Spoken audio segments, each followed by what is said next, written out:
Je vous salue dans le nom tout puissant et précieux de Jésus-Christ de Nazareth. Que la paix et la grâce du Seigneur soient avec vous encore aujourd'hui. Amen. Bien-aimé, notre Dieu est merveilleux. Alléluia. Il est merveilleux, il nous aime. Amen. Aujourd'hui, je voudrais parler à une femme. Amen. Qui a du mal à prendre une décision. Elle veut changer, mais elle n'y arrive pas à cause du regard des gens, à cause des dires des gens. Mais j'aimerais dire à cette femme que si toi-même tu ne prends pas la décision de changer ta vie, personne ne le fera pour toi. Ça veut dire que ton changement est entre tes mains. C'est comme quand tu es malade. Si tu ne prends pas la décision toi-même d'aller chez le médecin, personne ne le fera.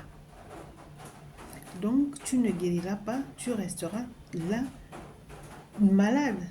Alléluia. Pourquoi? Parce que tu ne veux pas te lever et prendre ta vie en main.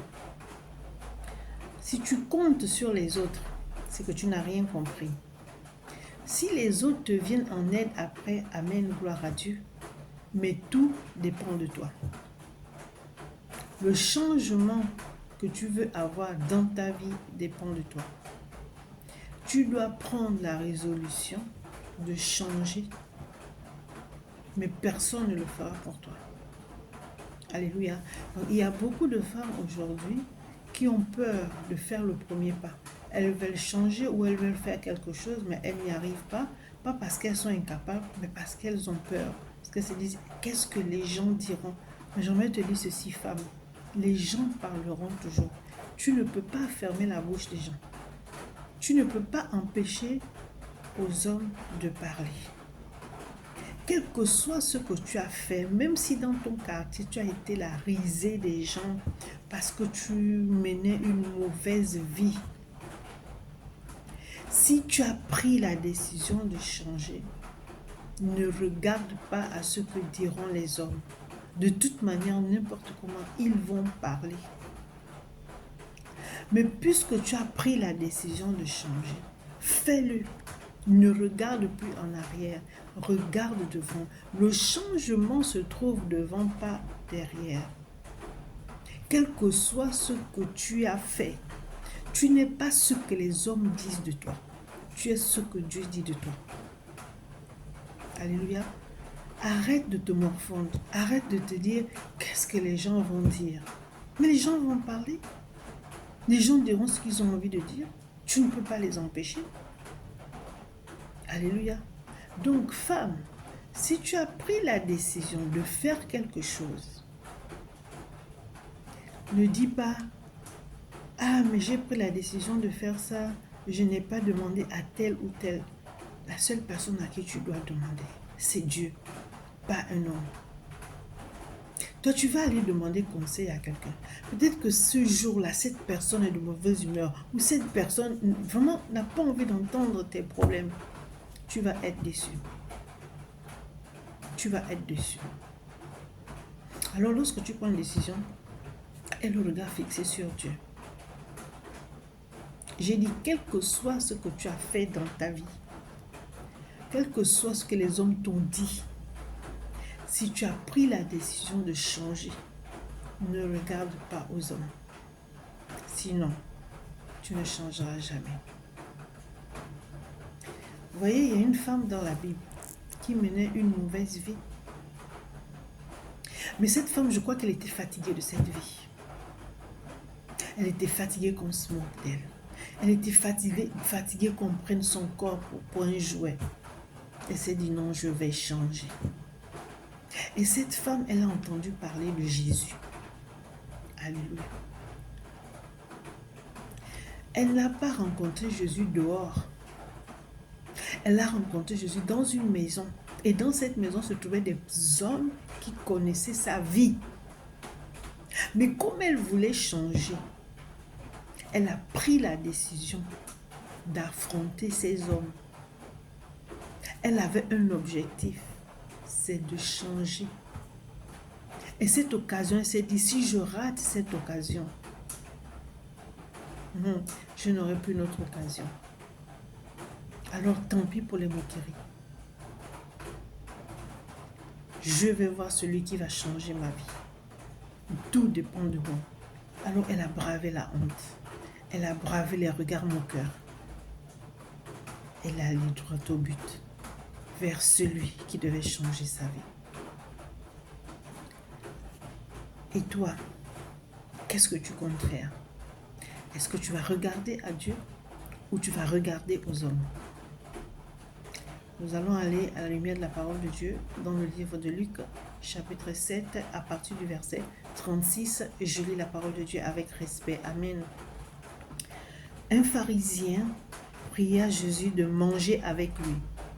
Jésus entra dans la maison du pharisien et se mit à table.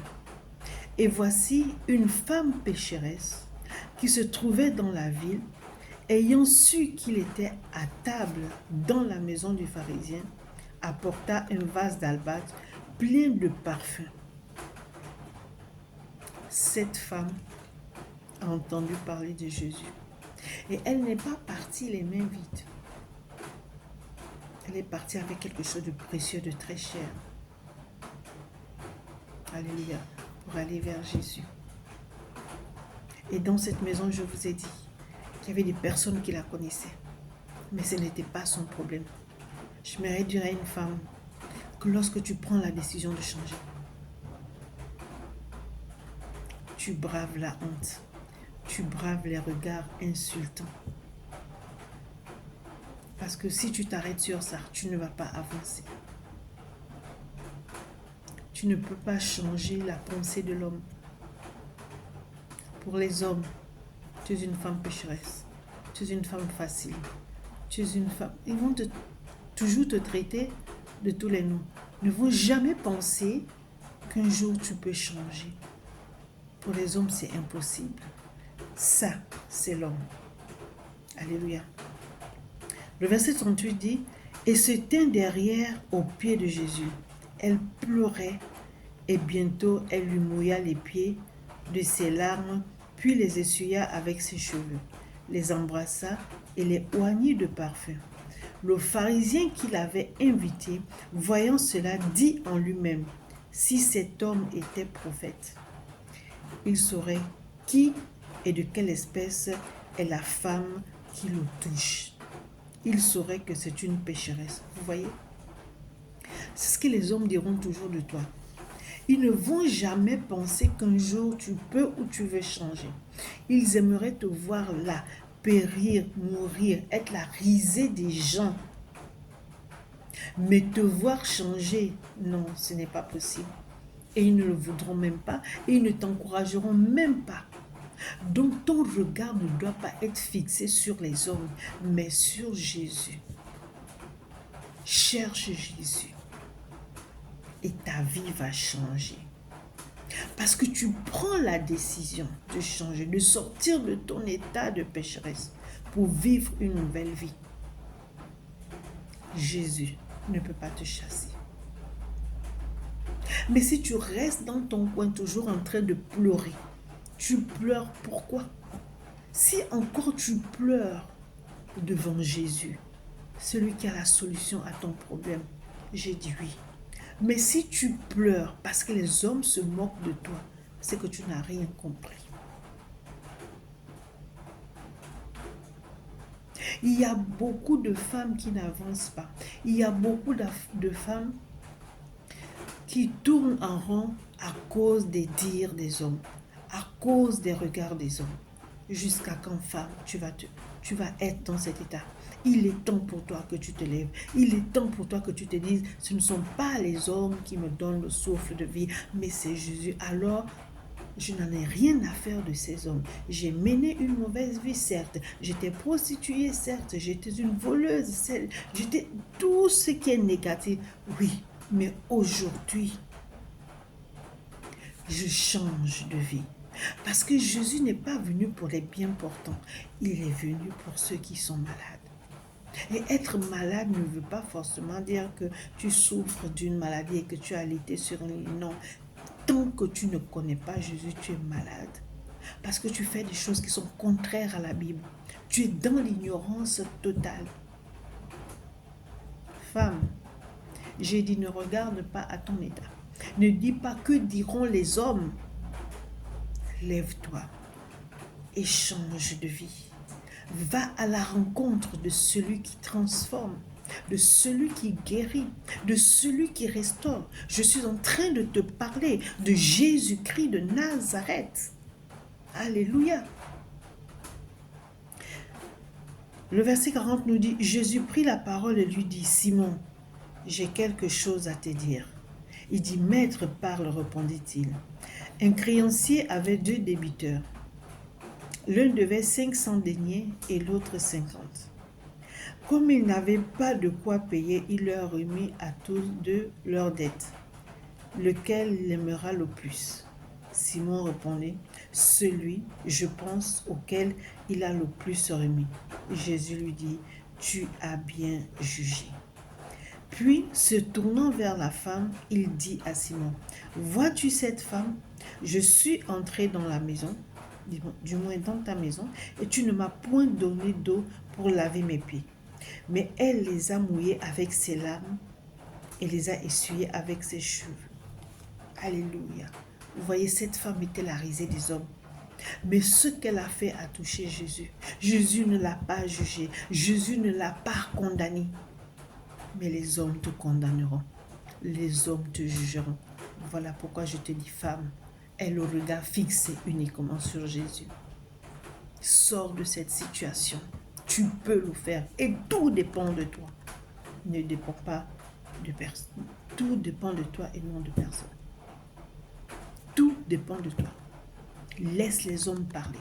Laisse les hommes se moquer de toi. Laisse les hommes dire de toi ce qu'ils veulent. Mais toi, tu as pris la décision de changer. Comme cette femme. Elle a entendu parler de Jésus. Et toi, ce soir, tu entends parler de lui. Il est temps que tu te lèves et que tu le cherches. La parole de Dieu dit qu'il se laisse trouver par ceux qui le cherchent. Tu ne m'as point donné de baiser, mais elle, depuis que je suis entrée, elle n'a point cessé d'embrasser mes pieds. Tu n'as point versé d'huile sur ma tête, mais elle a versé du parfum sur mes pieds. Elle n'a fait que des choses qui ont touché Dieu. Et ces hommes-là n'ont fait que se moquer d'elle. Mais elle n'a pas regardé aux moqueries. Parce que c'était son jour. C'était son jour. Elle a dit, je vais changer de vie. Ils vont se moquer de moi. Pour la dernière fois. Parce que je ne serai plus la même. Vous voyez? Lorsque tu prends la décision de faire quelque chose, si tu regardes aux hommes, si tu te rappelles toujours de toutes les paroles négatives qu'on a proclamées sur ta vie, tu n'avanceras pas. C'est-à-dire que tu médites dans ta tête que je prends la décision de changer. C'est vrai. Mais tu as du mal à faire le premier pas. Ça ne reste que dans ta tête. Mais elle ne se matérialise pas, ta pensée.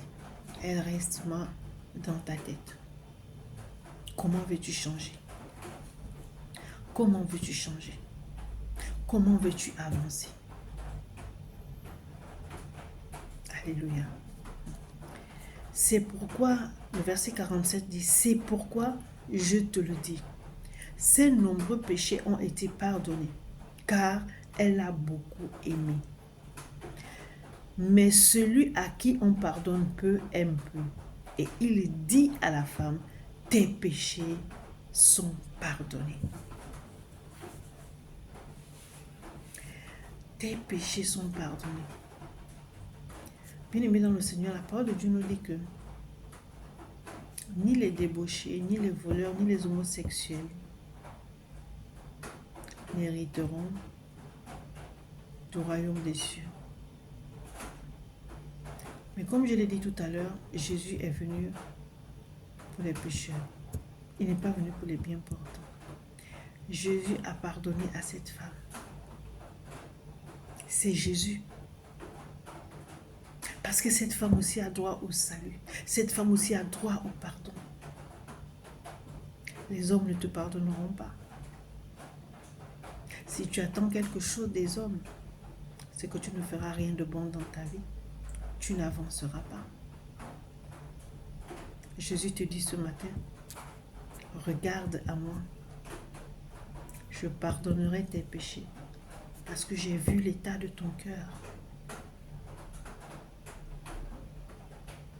Assurément, tu es dans cette situation où tout le monde se moque de toi, où tu es la risée des gens et tu ne sais pas comment t'en sortir. Mais en écoutant ce message, tu t'en sortiras. Parce que tu vas prendre la décision de changer les choses dans ta vie. Je ne sais pas quoi, mais tu vas prendre la décision. Parce que tu en as marre d'être dans cet état. Tu en as marre de vivre cette situation. Mais personne ne te vient en aide. Pourquoi? Parce que la décision vient de toi. Le changement doit venir de toi, pas de quelqu'un. Et lorsque tu prends la décision, tu regardes à Jésus. Donne-moi la force de ne pas rechuter, Jésus. Il viendra à ton secours. Il entendra ton cri et il viendra à ton secours.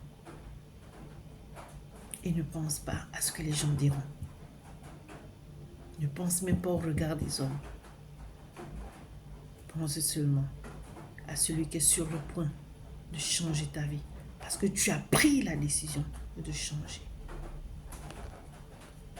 Jésus lui dit, tes péchés sont pardonnés. Ceux qui étaient à table avec lui se mirent à dire en eux-mêmes, qui est celui-ci qui pardonne même les péchés? Qui est celui-ci qui pardonne même les péchés? Il n'y a que Jésus qui peut pardonner tes péchés. Il n'y a que Jésus qui peut avoir de la compassion pour toi. Il n'y a que Jésus qui peut t'aimer aussi pécheur que tu es. Il peut t'aimer. Et pourtant, tu es pécheur, tu es pécheresse, mais il t'aime. Tu es sa créature. Mais les hommes disent, je ne peux pas aimer un voleur. Je ne peux pas marcher avec un voleur. Je ne peux pas marcher avec une prostituée. Je ne peux pas marcher avec... Mais Jésus te prend dans ses bras. Il efface tes péchés. Il efface tes péchés. Tu deviens une nouvelle créature. Parce qu'il a effacé tes péchés. Il t'a pardonné. Il n'y a que lui qui peut faire ça. Il n'y a que lui qui peut te pardonner et oublier. Mais Jésus dit à la femme, ta foi t'a sauvée, va en paix. Assurément, il te manque la foi. Voilà pourquoi tu ne peux pas prendre une décision. Cette femme avait la foi. C'est sa foi qui l'a poussée à braver les regards des personnes qui connaissaient sa vie. Elle est où ta foi? Elle est où ta foi, femme? Si tu n'as pas de foi, si tu n'as pas foi en toi, si tu n'as pas foi en Jésus, tu resteras toujours dans cet état. Mais je refuse que tu restes dans cet état. Je veux que tu te lèves. Je veux que tu dises trop, c'est trop, assez, c'est assez. Il est temps que je prenne ma vie en main. Personne ne viendra t'aider si toi-même tu ne commences pas. C'est toi qui sais dans quelle situation tu es. C'est toi qui sais ce que tu vis. Lève-toi, femme. Va à la rencontre de celui qui est capable, qui peut tout. Je te parle de Jésus-Christ de Nazareth. Il est capable de te transformer. Et tu étonneras ton entourage. Alléluia. Femme, lève-toi. Prends courage. Et la foi. Tu peux. Tu peux. Alléluia. Tu peux y arriver. Ta réussite, ton succès, ta guérison sont entre tes mains. Et tu peux le faire. C'était ce petit conseil que j'avais pour une femme qui n'arrive pas à se lever parce qu'elle se dit, j'ai mené une mauvaise vie. Tout le monde me regarde. Personne ne croit que je peux changer. Je t'ai dit ce soir, laisse les gens, lève-toi. Prends la décision de changer. Et je sais que tu peux le faire parce que Jésus t'a donné cette capacité. Que Dieu te bénisse.